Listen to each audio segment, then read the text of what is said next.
ધબકારા વધારતા સમાચાર સામે આવ્યા છે। વરસાદની ઘટ ખેડૂતો માટે હવે મુસીબત બની ગઈ છે। ગુજરાતના 9 જિલ્લામાં વરસાદની ચિંતાજનક સ્થિતિ જોવા મળી છે। દેશમાં સૌથી વધુ અછતવાળા 100 જિલ્લામાંથી 9 ગુજરાતના જિલ્લા છે। વરસાદની ઘટ મામલે દ્વારકા દેશમાં ચોથા ક્રમે છે, તો દ્વારકામાં વરસાદની 97% ઘટ છે। કચ્છમાં વરસાદની ઘટ 86% નોંધાઈ છે।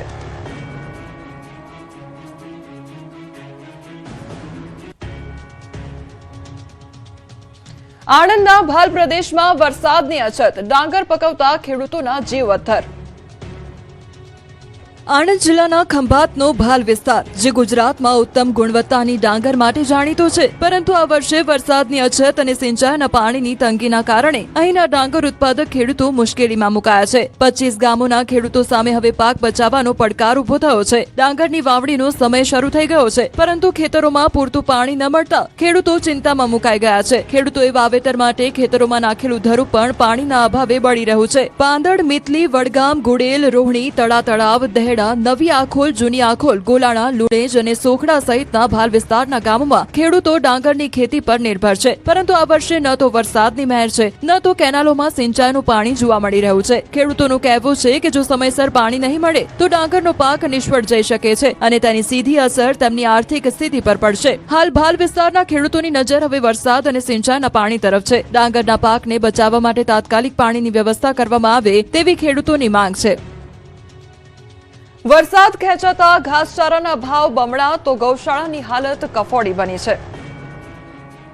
વરસાદ ખેંચાતા ગૌશાળાઓની હાલત કફોડી બની છે। ઘાસના ભાવ ડબલ થઈ ગયા છે અને આમ છતાં પણ લીલું અને સૂકું ઘાસ અત્યારે બજારમાં મળવું મુશ્કેલ થઈ ગયું છે। રાજકોટ શહેર તેમજ જિલ્લામાં વરસાદ તો વરસ્યો છે, પરંતુ હજુ પણ જિલ્લાના અનેક વિસ્તારોમાં વાવણી લાયક વરસાદ નથી થયો। વરસાદ ખેંચાતા ઘાસચારાની ઘટ સર્જાઈ છે। રાજકોટ જિલ્લામાં 180 થી વધુ ગૌશાળાઓ આવેલી છે। 50,000 થી વધુ પશુ આવેલા છે, જેમને લાખો કિલો ઘાસ દરરોજ જોતું હોય છે, પરંતુ હાલ આ ઘાસ રાજકોટથી 250 કિલોમીટર દૂરથી મંગાવવું પડી રહ્યું છે, જેથી ભાવ પણ ડબલ થઈ ગયા છે। આવી પરિસ્થિતિમાં સરકાર વીડીમાં રહેલું રિઝર્વ ઘાસ જો ગૌશાળાઓને આપે તો આ પરિસ્થિતિનો સામનો કરી શકાય તેમ છે। તો ઘાસચારાની ઘટને લઈને ધારાસભ્ય રમેશ ટીલાડાએ નિવેદન આપ્યું હતું કે રાજકોટ સહિત સૌરાષ્ટ્રના અનેક વિસ્તારોમાં વરસાદ ખેંચાયો છે। વરસાદ ખેંચાતા રાજ્ય સરકાર દ્વારા ઘાસચારાનું વિતરણ માટે રજૂઆત કરી છે। ટૂંક સમયમાં સરકાર દ્વારા ઘાસચારાની વ્યવસ્થા કરવામાં આવશે। સુરેન્દ્રનગર જિલ્લામાં વરસાદની અછતની અસર હવે ખેતીની સાથે પશુપાલન પર પણ જોવા મળી રહી છે। ઘાસચારાની આવકમાં ભારે ઘટાડો થતા લીલા અને સૂકા ઘાસના ભાવમાં નોંધપાત્ર વધારો થયો છે, જેના કારણે પશુપાલકોની મુશ્કેલીઓ વધી છે। અગાઉ રોજ 25 થી વધુ ટ્રક લીલા ઘાસની આવક સામે હાલ માત્ર 5 થી 8 ટ્રક જ આવી રહ્યા છે। પરિણામે લીલા ઘાસનો ભાવ એ મણ દીઠ ₹100 થી વધીને 150 અને સૂકા ઘાસનો ભાવ એ ₹250-300 થી વધીને 450 થી 500 સુધી પહોંચ્યો છે। તો બીજી તરફ દૂધના ભાવ સ્થિર રહેતા પશુપાલકોનો ખર્ચ સતત વધી રહ્યો છે।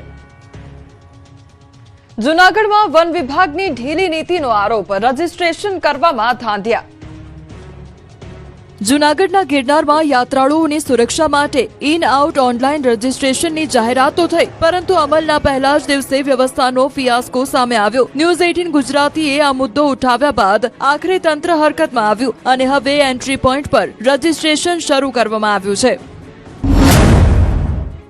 ગિરનારમાં યાત્રાળુઓની સુરક્ષા માટે વહીવટીતંત્રએ ઇન આઉટ ઓનલાઈન રજીસ્ટ્રેશન સિસ્ટમની જાહેરાત કરી। હેતુ હતો કે ગિરનાર પર કેટલા શ્રદ્ધાળુઓ છે તેની ચોક્કસ માહિતી રહે અને કોઈ પણ આપત્તિના સમયે ઝડપી કાર્યવાહી થઈ શકે, પરંતુ જાહેરાતના પહેલા જ દિવસે આખી વ્યવસ્થાનો ફિયાસ્કો સામે આવ્યો। એન્ટ્રી અને એક્ઝિટ માટેના QR કોડ જ લાગ્યા નહોતા, રજીસ્ટ્રેશન પ્રક્રિયા શરૂ થઈ નહોતી અને શ્રદ્ધાળુઓ કોઈ પણ નોંધણી વગર ગિરનાર પર ચડતા અને ઉતરતા જોવા મળ્યા। રજીસ્ટ્રેશન કરવા ઈચ્છુક પ્રવાસીઓ પણ મૂંઝવણમાં મુકાયા।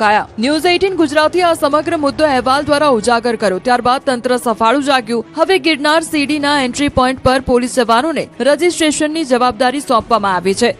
શ્રદ્ધાળુઓ હવે પોતાના મોબાઈલમાં QR કોડ સ્કેન કરીને ઓનલાઈન રજીસ્ટ્રેશન કરી શકે છે। જ્યારે સ્માર્ટફોન ન હોય અથવા ઓનલાઈન પ્રક્રિયામાં મુશ્કેલી હોય તેવા યાત્રાળુઓ માટે સ્થળ પર જ ઓફલાઈન અને વિનામૂલ્યે રજીસ્ટ્રેશનની પણ વ્યવસ્થા કરવામાં આવી છે। તાજેતરમાં ગિરનારમાં બાળક પર સિંહના હુમલાની દુઃખદ ઘટના બાદ સુરક્ષાને લઈને સરકાર અને વહીવટીતંત્ર વધુ સતર્ક બન્યું છે। હવે દરેક યાત્રાળુએ યાત્રા શરૂ કરતી વખતે ઇન અને પરત ફર્યા બાદ આઉટ એન્ટ્રી કરાવવી ફરજિયાત રહેશે, સાથે જ ઓળખપત્ર પણ સાથે રાખવું પડશે।